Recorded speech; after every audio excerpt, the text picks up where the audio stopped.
Hey, it's Jason Waters with Cash Flow. Welcome to the show. Today with us, I have Tom Rocca. Welcome, Tom. Hey, thanks for having me, Jason. I appreciate it. Tom and I have been friends a long time and wanted to bring him on because he's kind of a guru of all things franchise, along with business operational experience. And I don't know, he could really just replace me on my show. So this was dangerous, but we're just going to dive right in. So Tom, first of all, I always like to, get a little bit of background on the guest. So tell us a little bit about you and, how you came to be doing what you're doing. Well, thanks for asking, and thanks for having me on the show. I appreciate it. Being an ex-podcast radio guy, it's nice to be kind of back, to be honest with you. Found myself a little quiet studio here, and I'm talking to you all of a sudden. So, Jason, thank you, and I appreciate our friendship to the back and all the things you and I have done. But franchise consulting has been something that has been keeping us extremely busy, been doing it for many years. I'm somewhat known as the operational side of the business. My partner, Robert Stidham, is the financial side of the business, and also a person who's been very, very prominent over the last 35 plus years. I've been a guy who's been 35 plus years in operations, contact center, customer service, and so on. We kind of formed forces a handful of years ago with Summa Franchise Consulting. And we've been doing a lot of work, and just to give you a little distinction about franchising, sometimes we're focused on what the franchisor is doing, which could be the brand or the marquee mark. And then you have the franchisees, which is the breakdowns of all that, which could be the actual folks that are actually, it could be someone who's just retired, or someone, in this case, with some of the things that are happening with the market out there now, could actually shift their business and said, you know what, I'm going to go do something else and actually buy a franchise company from a franchise brand and start to be in the business. And as you can imagine, some of those folks don't have that experience. So as a consultant, it's kind of fun going in, and Robert may bring in an account that has some problems on their paper, problems with the bank. Have you ever heard before, Jason, anything called the CRO, which is kind of, it's the chief restructuring officer. Yeah, sure. Yeah, so we're brought in bankrupt situations as well, where I'll actually be a part of the CRO team, and we'll actually go in. Robert will be with me, and we'll actually work with a brand or a franchisor that is actually going through bankruptcy and has to deal with all the locations, may it be corporate stores or may it be the franchise stores. And actually spend time with each one of the folks out there to get them through a rough period of time. Or, as you know, Jason, sometimes the bank brings us in. Sure. And they actually form a CRO team that actually has to go in to help the franchisor to kind of take care of that. Mm-hmm. For those of you who don't know the difference between the two, franchisor is the person who is kind of like your Five Guys, your the larger firms out there that are actually has a brand that actually is going to look for companies to have them, a franchisee to kind of come in and pick up their brand. Good information. I always want to make sure everyone has a good basic understanding of concepts, because in many cases, like as you and I know from our work in the educational field, we work with high school students, and folks don't know don't know what a franchise is or franchisor or franchisee. So thank you for explaining all that.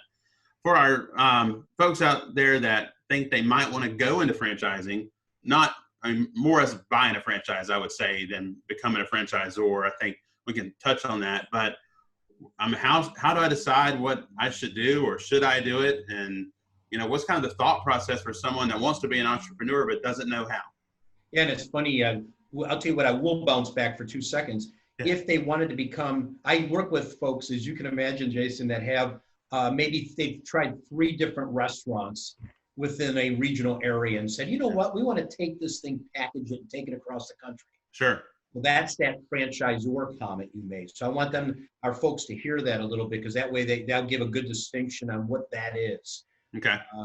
Now, in fact, we have a company locally there in Kennesaw that actually has created, you might see them at some of the sporting events, they've created a photo concept where you can kind of basically be a photo company. And they're actually from Kennesaw, Marietta area. Okay. And they actually have come to us, and they want to actually get photographers to join this new thing that they put together. And now they're looking for folks to franchise into it. So that leads to your second piece, right? Where now you have a person out there who's a someone like myself or you and your wife kind of looking for a comment of saying, let's start a business. Let's do something. Let's see what we want to do as we're now, 50 years old, 60 years old, and maybe getting toward retirement. We have some funds. Let's get ourselves involved into something else and diversify our lives. And that's because we all need more to do, right? We all need more to do. But, some people do it, Jason, as you know, not only as our listeners here to be entrepreneurial, but some folks also look at it as something to hand down to their next generation. Sure. So if you get the right type of business, maybe some folks will just give a grant or money or so on. The other folks will actually hand off a business. And it could be actually 3 Kentucky Fried Chickens, or it could be a number of different things like that. So I don't want to just stick in food and restaurants. I do this with senior citizen homes. We do this with companies that are, right now I'm working with someone who's got a dentistry going on right now, and they want to develop a franchise to offer to dentists to come in that need a little bit more foundation, and they actually come in and grab a franchise brand concept that they can bring in to strengthen their system. And that's some of the things we do as well. So the answer to the question is, yes, a lot of folks nowadays are looking for that way to diversify, to leave inheritance, to do a number of different things, and they start getting involved into something else. Right. And it could be a passion. It could be also a charity.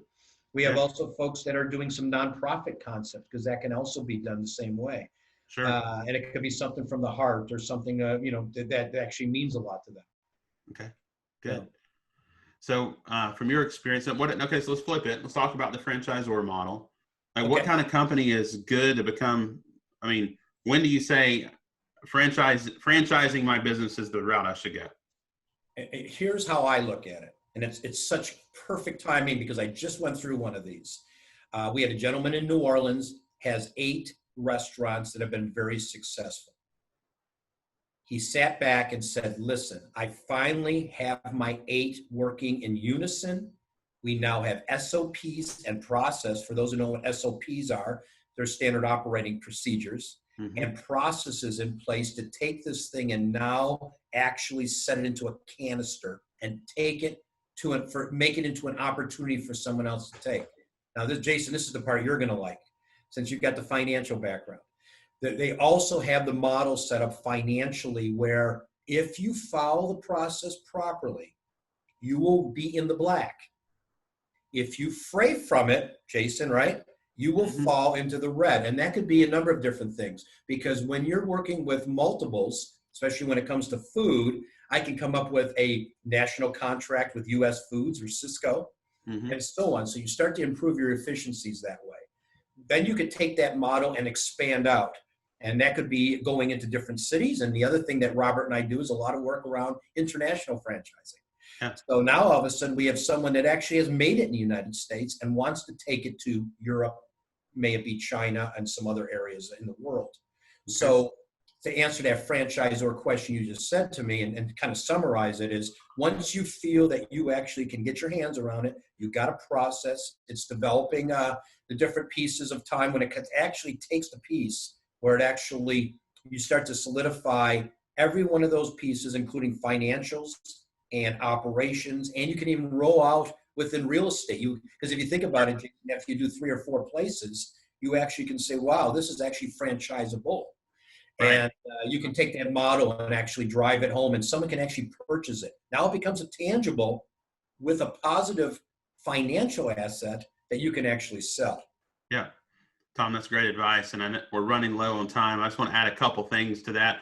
As you and I were talking prior to the show, there are folks that know pieces of business. They might know marketing. They might be really good. They might be good at operator. They might be good at finance. And I think bringing someone like Tom in, or professional from an operations standpoint, accounting, marketing. I think one of the things I always preach to entrepreneurs, you got to understand what you don't know more than what you do know, because that's where you really get hurt. Like, you focus on your strengths and you get people to spill in where your weaknesses are. And I think y'all do a great job of that. So thank you. And I appreciate you bringing up the marketing piece too, because when you get down to it, as much as Robert does the finances, I do the operations and the lead behind. We have a young lady, Chrissy, who works with us as well, who has not only marketing pegged and branding pegged, but she also does that third thing nowadays for us and the new millennials in the marketplace who are deciding to do this, which is that social media, really understanding how to push things through I call it the digital world. You got to get it out there. Yes. Well, thanks, Tom. How can folks reach you?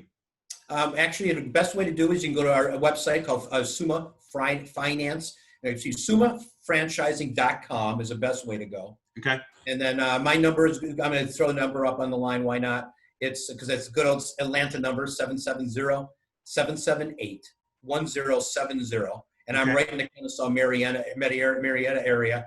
And I actually my corporate headquarters are actually in Atlanta, but I have offices in Arizona, Irvine, California, and Denver. So that keeps me kind of moving around across the United States. But we do a lot of financial work and operations work through International. We have do work out of Dubai and London as well.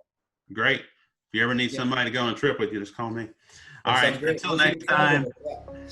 Until next time, stay safe, stay well, go make some money. You can reach me online at financejw.com or social media #cashflow. Take care.